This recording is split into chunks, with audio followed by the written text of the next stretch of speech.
Morning शोए shopping करने आई होती है तो उस वक्त सिर्फ की ही नहीं बल्कि सुनियान भी उसके साथ ही होते हैं। अब वो बेचारी हेयर बैंड सेलेक्ट करने के लिए इनसे हेल्प मांगती है तो ये उसके हर सेलेक्ट किए गए हेयर बैंड को रिजेक्ट ही कर देते हैं। तो वो फिर उन्हें कहती है कि ठीक है फिर तुम लोग ही कोई सिलेक्ट करके दे दो। अब वो दोनों उसे अलग अलग हेयर बैंड दिखाते हैं तो अब इनमें से भी वो सिलेक्ट नहीं कर पाती। अब वो एक लेडी के कहने पर वो अपना ड्रेस चेंज करती है कि अब इसके मुताबिक वो हेयर बैंड इजीली सिलेक्ट कर पाएगी। वो इस ड्रेस में इतनी सुंदर लग रही होती है कि की तो उससे नज़र हटा ही नहीं पाता। फिर सुनियान के बुलाने पर वो अपना ध्यान उससे हटाता है। अभी वो हेयर बैंड सिलेक्ट कर ही रही होती है कि तभी एक छोटा बच्चा आकर उसे चिपक जाता है और ये असल में मिस्टर सन का ग्रैंडसन था। अब फिर मिस्टर सन के बेटे इन फ्रेंड्स को खाना खिलाते हैं और यहाँ पर वो इनसे एक बात भी शेयर करती है कि जब मैं अब्रॉड गया था तो मुझे वहाँ पर बहुत सी मुश्किलात का सामना करना पड़ा था और वो तो अपने अब्रॉड जाने वाले डिसीजन को लेकर पछता भी रहे होते हैं। अब यहाँ पर शोए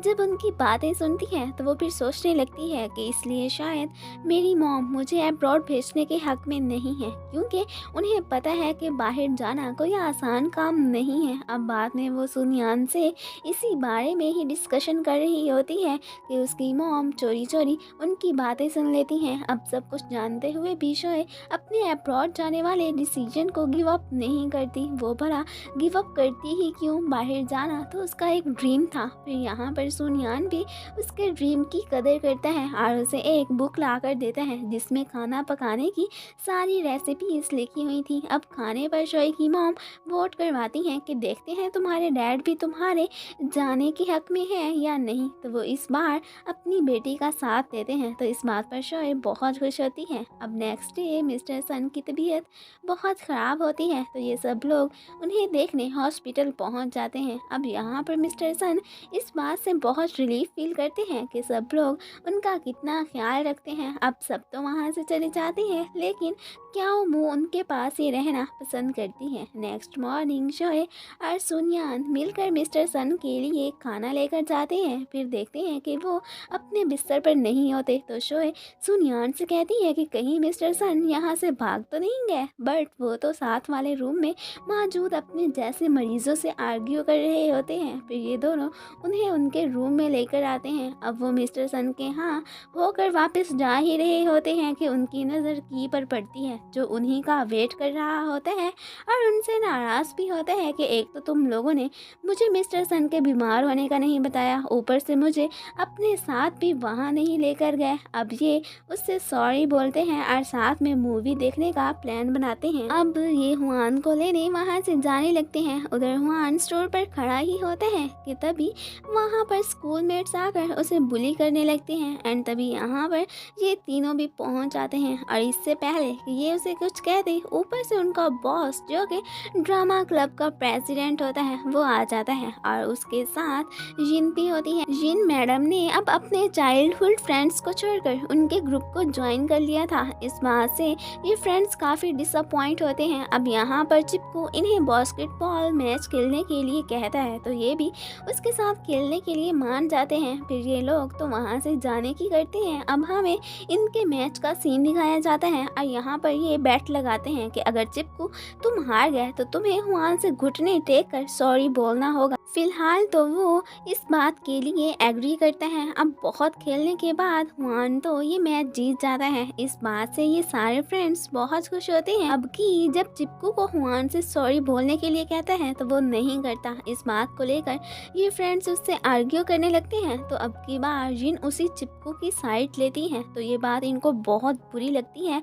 और ये सारे फ्रेंड्स फिर वहाँ से चले जाते हैं। अब जिन के इस बिहेवियर पर शोए काफ़ी सैड होती है तो सुनियान उसे तसल्ली देता है। उधर हुआन से मिलने टांग आई होती है और यहाँ पर वो उससे पूछती है कि आखिर तुम अपने बाकी फ्रेंड्स के निस्बत जिनको इतनी ज़्यादा इम्पोर्टेंस क्यों देते हो। तो यहाँ पर वो उसे बताता है कि एक्चुअली में जिन ही मेरी पहली फ्रेंड बनी थी। बचपन में मुझे जब बाकी बच्चे बुली किया करते थे तो तब जिन ने ही मेरा साथ दिया था, बस इसी वजह से वो मेरे दिल के बहुत करीब है। दूसरी तरफ शोए और सुनियान फिर से मिस्टर सन के पास आए होते हैं और इनसे से मिलकर जब ये वहाँ से जाने लगते हैं तो तब जुआन भी इनके साथ ही जाता है। अब बाहर आकर वो इन दोनों को खाना खिलाता है और साथ में ये भी कहते हैं कि देखो मेरे साथ के फ्रेंड्स या तो बहुत अच्छी जॉब्स कर रहे हैं या फिर उन्होंने पीएचडी कर ली हुई है। मैंने अपनी लाइफ बस यही पर ही मिस्टर सन के साथ काम करके गुजारना ही मुनासिब समझी है। अब यहाँ पर सुनियान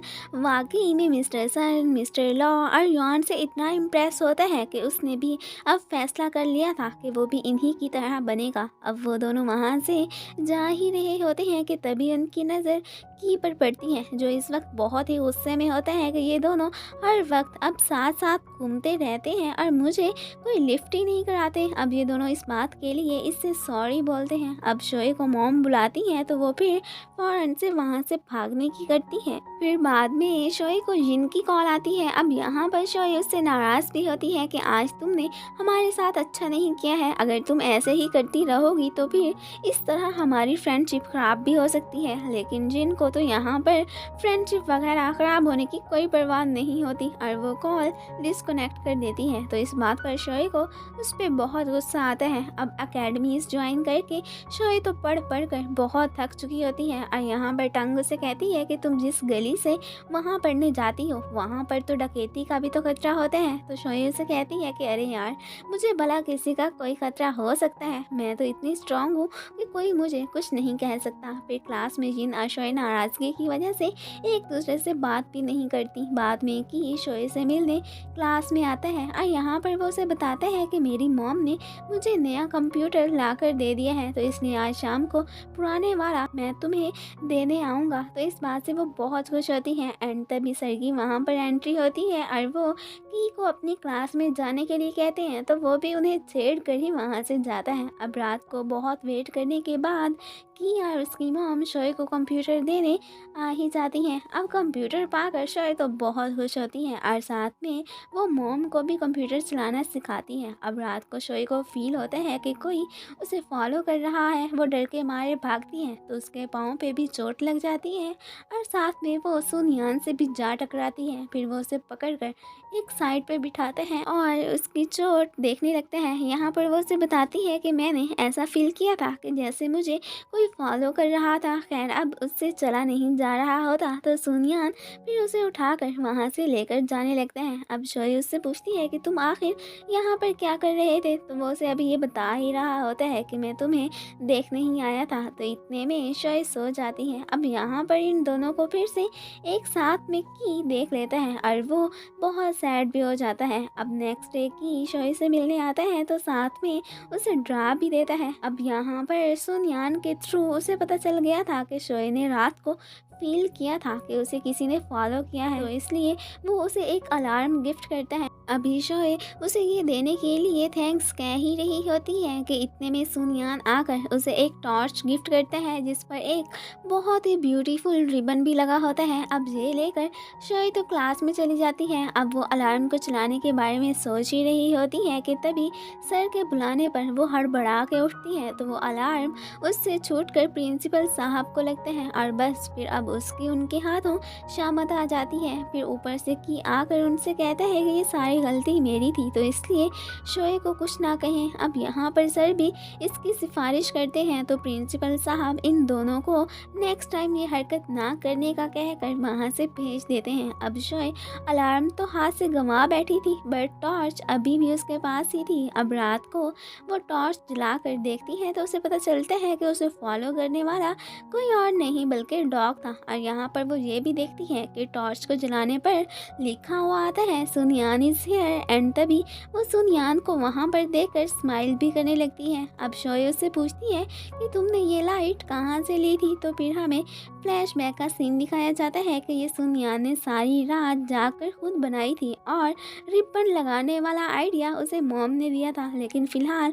वो इस बारे में शोए को नहीं बताता। घर पर शोए जब मॉम को सॉन्ग्स लगा कर देती है तो तब डैड उसे एक बहाने से बाहर लेकर आते हैं कि तुम अपनी मॉम को अकेले सॉन्ग्स सुनने दो, हमें इस वक्त उसे डिस्टर्ब नहीं करना चाहिए। यहाँ पर शोए उनसे कहती है कि सब बच्चों को उनके पेरेंट्स की लव स्टोरी का पता है, अब आप भी तो मुझे अपनी स्टोरी सुनाएं। और इसी के साथ ही ये पार्ट ख़त्म हो जाता है। Thanks for watching.